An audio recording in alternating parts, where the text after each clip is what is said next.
Hello, my friends. Welcome back to Storyline English. This is your time to relax and listen. I am so happy you are here. Today, we begin a very special journey. This is the story of one man, a man who started with nothing. No home, no family, no food, no power. And yet, this one man changed the entire world. He built the largest land empire in all of human history. His name was Temujin, but the world would come to know him by another name, a name that still carries weight, still carries fear, and still carries wonder even today. That name was Genghis Khan. Close your eyes for a moment. Breathe slowly, and let us travel back together more than 800 years to the cold, open grasslands of Mongolia. The wind is strong, the sky is wide, and somewhere, in a small tent on the empty steppe, a boy is about to be born into a world that will show him no mercy. The year was 1162. The land was Mongolia. It was a place of endless grass, cold rivers, and a sky so large it seemed to swallow everything. The people who lived there were nomads. They moved from place to place with their animals. They had no cities, no books, no great stone walls. What they had was strength and survival. Into this world, a boy was born. His mother, Hoelun, held him in her arms and looked at his small hand. In that hand, he held a dark clot of blood. It was the size of a knuckle. The old people of the tribe looked at this, and they spoke in quiet voices. They said this was a sign of a great warrior. His father, Yesuge, was a chief of a small Mongol clan. He was riding back from a battle when his son was born. He had just captured a leader of an enemy tribe. That leader's name was Temujin, and so the father gave this name to his newborn son. He called the boy Temujin. It was a strange name for a child, a warrior's name, a captured enemy's name. No one knew then what that name would mean one day. No one knew what this small boy, born on the cold steppe, holding a dark clot of blood in his little fist, would one day become. But life on the steppe was not soft, and for young Temujin, the hardest lessons were coming very soon. Temujin was 9 years old when his father decided it was time. It was the custom of the Mongols. A father would bring his son to another tribe and leave him there for a time, to find a future wife, to build friendships, to connect the clans. Yesuge rode with his son across the open land. They found a tribe called the Ongirat. There was a girl there named Borte. She was kind and she was calm, and Yesuge saw something good in her. He left Temujin with her family and began the long ride home. But on the way home, Yesuge stopped to eat and rest with a group of Tatars. The Tatars were enemies of his clan, but on the steppe, the rules of hospitality were sacred. You shared food. You shared fire. You did not attack a man at your table. The Tatars followed the rule. They gave him food, but they also gave him something else, something hidden, something slow. Poison. Yesuge arrived home sick. He sent for his son, but by the time Temujin returned, his father was dead. Temujin was 9 years old, and now everything changed. The men of the clan looked at this boy, this child without a powerful father, and they made a decision. They did not want to follow a boy. They did not want to feed his family. So they left. They rode away and took the animals with them. They left Hoelun and her children alone on the steppe, with no food, no protection, no future. And that is where the real story of Temujin begins. Not in power, but in hunger, in loss, in silence. The years that followed were the hardest of Temujin's life. He was not a great warrior yet. He was not a leader. He was a hungry child, living with his mother and his brothers in a small tent on the open steppe. The winters were brutal.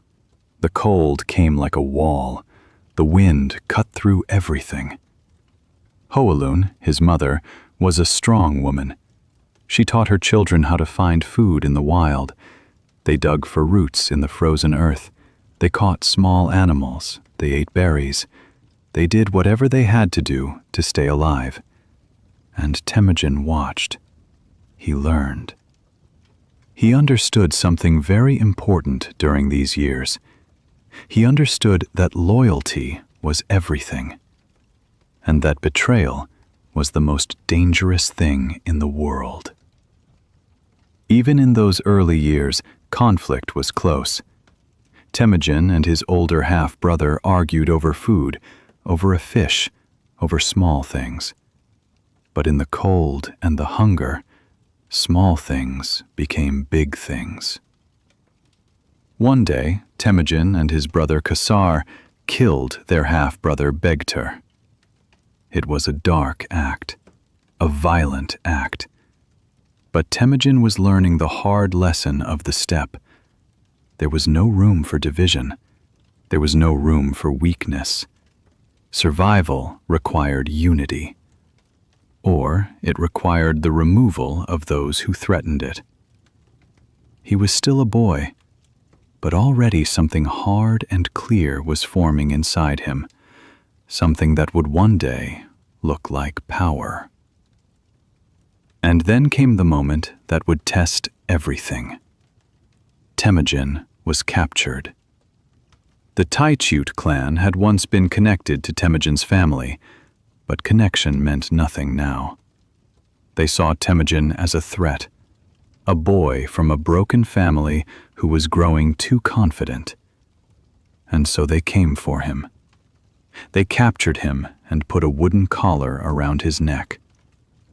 This collar was a symbol. It meant you were a prisoner. It meant you were less than human. It meant you belonged to no one and to nothing. Temujin wore this collar and was moved from tent to tent, from family to family, used as a servant. Every night, someone different held the rope. Every day, he carried the weight of the wood around his neck. This was designed to break a person, to make them small, to take away their spirit. But Temujin did not break. He watched. He waited. He listened. He learned the names of people. He learned who was kind and who was cruel. He learned the paths between the tents. And one night, he acted.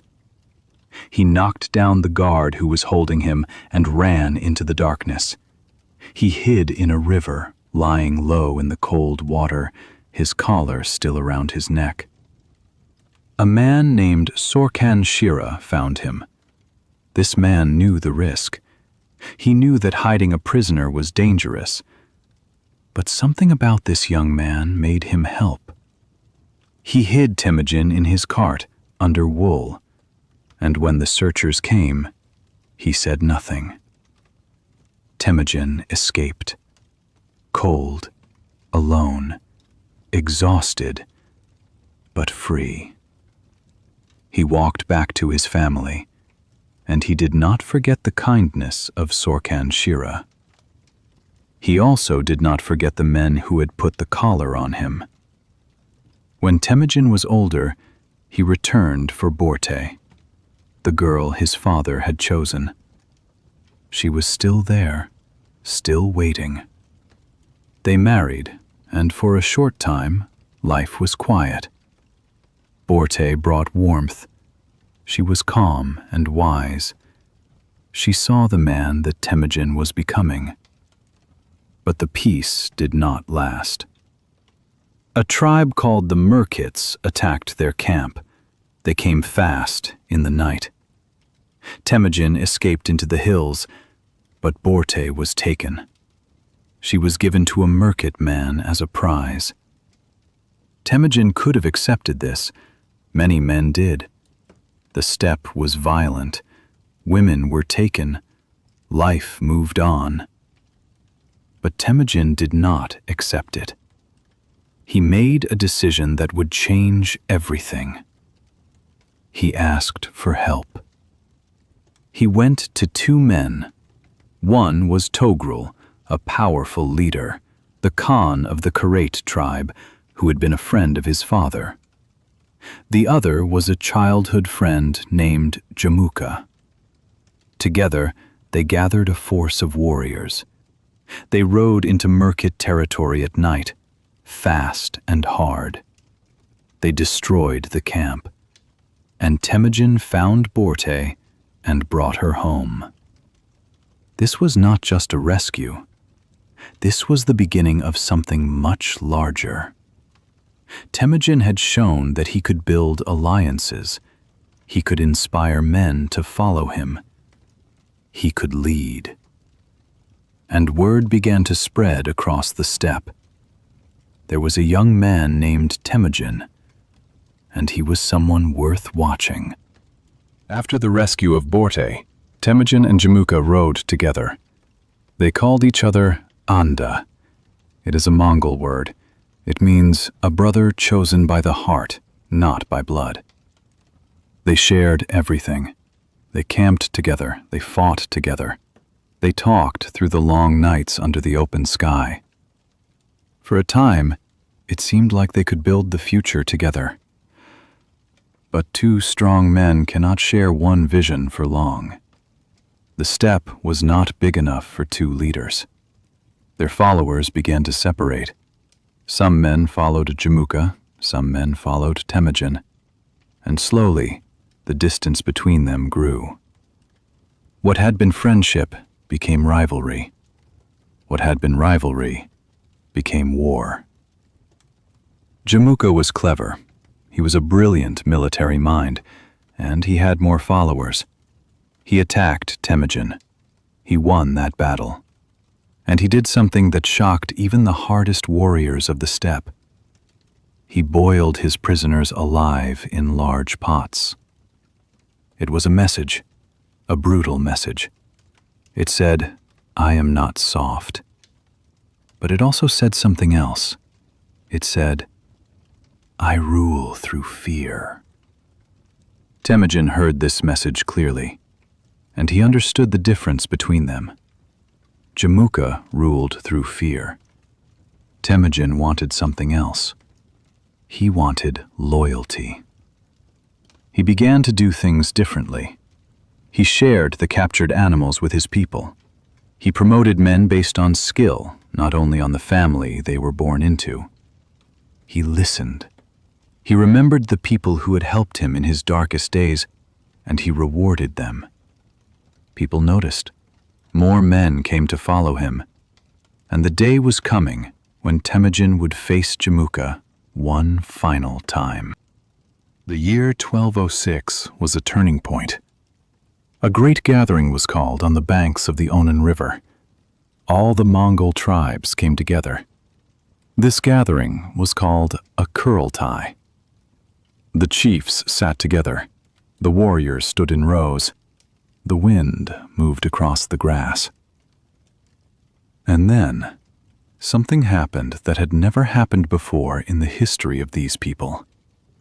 All the tribes, the many clans that had spent generations fighting each other, agreed to unite under one man. They placed a white felt carpet on the ground and lifted Temujin upon it. They gave him a new name, Genghis Khan. It means something like universal ruler or lord of all. He was no longer just a man from a broken family on the cold steppe. He was the leader of a unified Mongol people. And from this moment, the world would never be the same. He immediately began to reorganize everything. He built his army in a new way. Groups of 10, groups of 100, groups of 1,000, groups of 10,000. Discipline, order, speed. He created a law. He called it the Yasa. It brought rules to a people who had lived by chaos. He also created something almost no one noticed at first, a system of fast messengers on horses. News could travel hundreds of miles in days. His eyes and ears were everywhere. He was no longer surviving. He was building. And what he was building was something the world had never seen. What followed was a storm. A slow, organized, unstoppable storm. Genghis Khan looked beyond Mongolia. He looked south, he looked west, and he began to move. The Xi kingdom of northern China was first. Then the Jin dynasty. Great walled cities, armies of thousands. Genghis Khan had never seen city walls before. He did not know how to break them at first, but he learned. He took engineers from the people he defeated. He learned their methods. He adapted. He moved. The Mongol army was not just fast, it was intelligent. It used signals, strategy, and surprise. Genghis Khan rarely led from the front. He watched. He directed. He listened to the land and to his generals. And when a city resisted, when it refused to open its gates and fought back at great cost, what came next was terrible. The Mongols destroyed it completely. They did this not only out of anger, they did it as a message to the next city on the road. Surrender, and you will live. Resist, and nothing will remain. Many cities chose to open their gates. Merchants, scholars, and skilled workers were treated well. Genghis Khan had no interest in empty ruins. He wanted roads. He wanted trade. He wanted movement. And he built all of it on a foundation of absolute power.